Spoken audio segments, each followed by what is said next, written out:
While working on a project yesterday with my Singer 4423 model, I ran into kind of a weird issue. It took me almost 2 hours to fix and get the machine running properly again.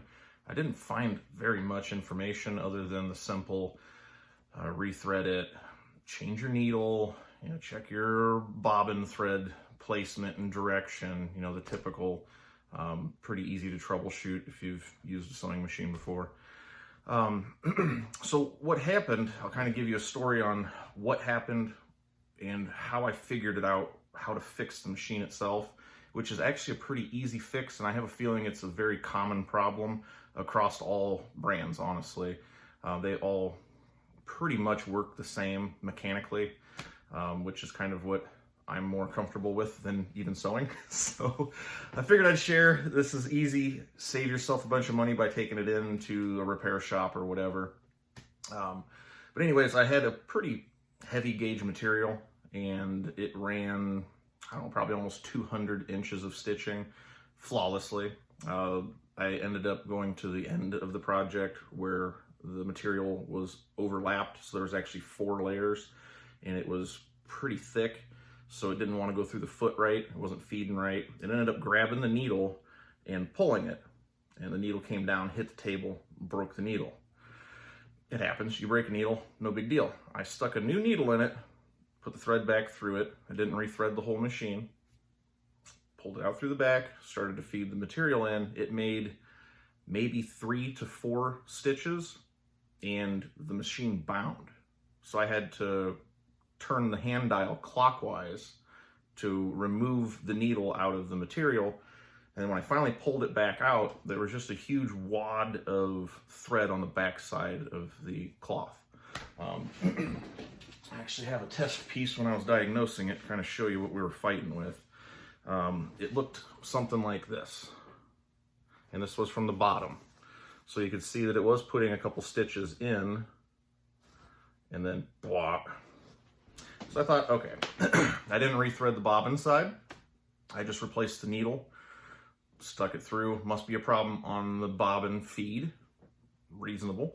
So took the inspection cover off, removed the bobbin thread, and then I rethreaded the needle side completely. Went to pull the loop up when you rotate it, the handle counterclockwise, to grab the bobbin thread and pull it up. It wasn't grabbing the thread. So I started kind of just really looking it over closely as you turn it. I will show you here what I'm talking about, help explain a little bit more. But the thread comes down into the bobbin section through the table, and there is a little hook that grabs the thread from the needle and will slip it out and around your bobbin thread. And then it pulls it up, and you're able to pull your bobbin thread through the bottom of the foot, blah, blah, blah. Mine was not doing that. And I tried new needles, I tried different thread, I tried this, I tried that, and I finally ended up just taking the aluminum plate or the metal plate off of the machine itself to see what the mechanicals look like. And I'll show you that in a different angle, actually on the machine. Mine, of course, is fixed now, but I'll try to describe what I saw. And it's a really simple fix and makes a lot of sense if you run into this situation on why this thing isn't working right, and within a couple minutes how to fix it. So very simple. You just got to remove these 2 screws. If you don't have a really stubby screwdriver, they're not very tight. You can actually just kind of use the edge of a flat blade and loosen them up. My one inner screw was actually loose to begin with. So yeah, that's not like they're torqued down crazy or anything like that. So once you get your 2 screws out, and I do have the thread still in it, so make it a little bit more difficult to pull. Make sure your needle is all the way up into the upper position and your foot is up. And then you get to see the actual guts of this thing. So what I'll do is I'll pull my bobbin thread back out and we'll just start kind of fresh here with typically how this should work. What I was referring to is this metal ring that you can see actually will rotate. And right here is the magic piece that we're talking about.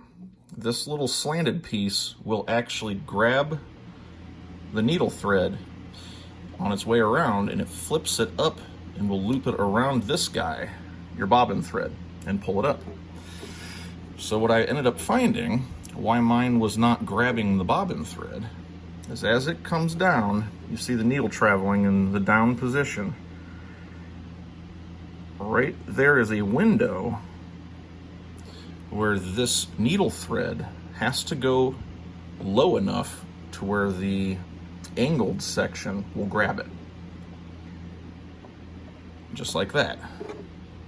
And then it does its job, wraps around, and then you can pull your bobbin thread up and out. Now what I found, and the reason mine was not grabbing, was when the needle came down and hit the plate and broke, this rotating bobbin piece is belt driven. It is going from a motor in the machine by belt to a pulley at the bottom underneath the machine. And what happened when that needle came to a sudden stop, this did not stop fast enough and actually came out of position, came out of clock. So that made a lot of sense why it did what it did, and then why it was not feeding anything. This has to be a very common problem across all sewing machines. So once you do get it operating properly, the key is with this window, this has to be lined up with the needle on the downstroke to function properly. So what I did was run the needle all the way to the down position, and just as it starts to come back up, I reclocked this window to where it would grab the thread properly. So a lot of the times you have to take this machine apart to get to the bottom pulley, which looked very in depth. There aren't any little nice access windows.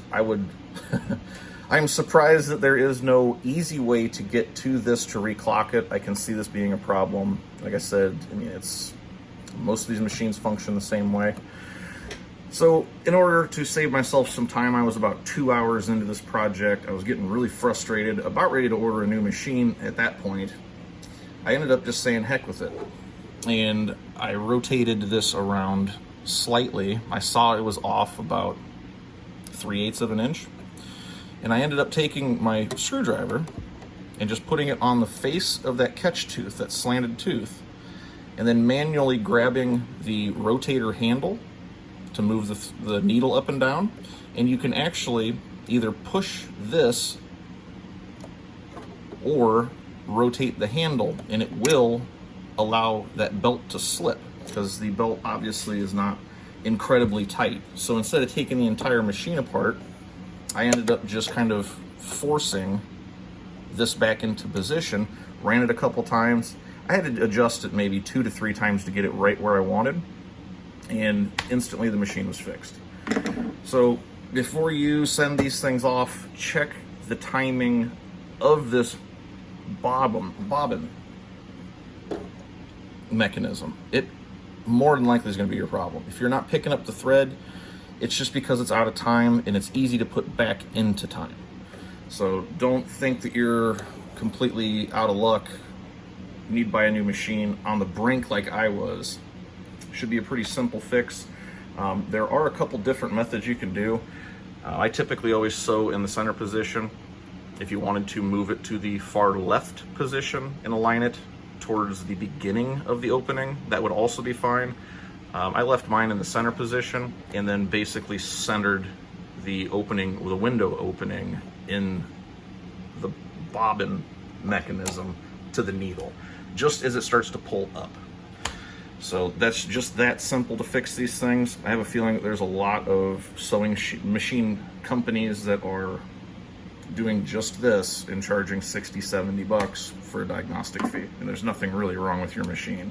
So hopefully this saves somebody the frustration that I had to go through, because it is a easy fix, something you can do with your just single little flat blade screwdriver in a couple minutes, and from now on I know the fix. So hopefully hopefully someone doesn't get rid of a machine just because this is out of time. Anyways, thanks for watching. Have a good day.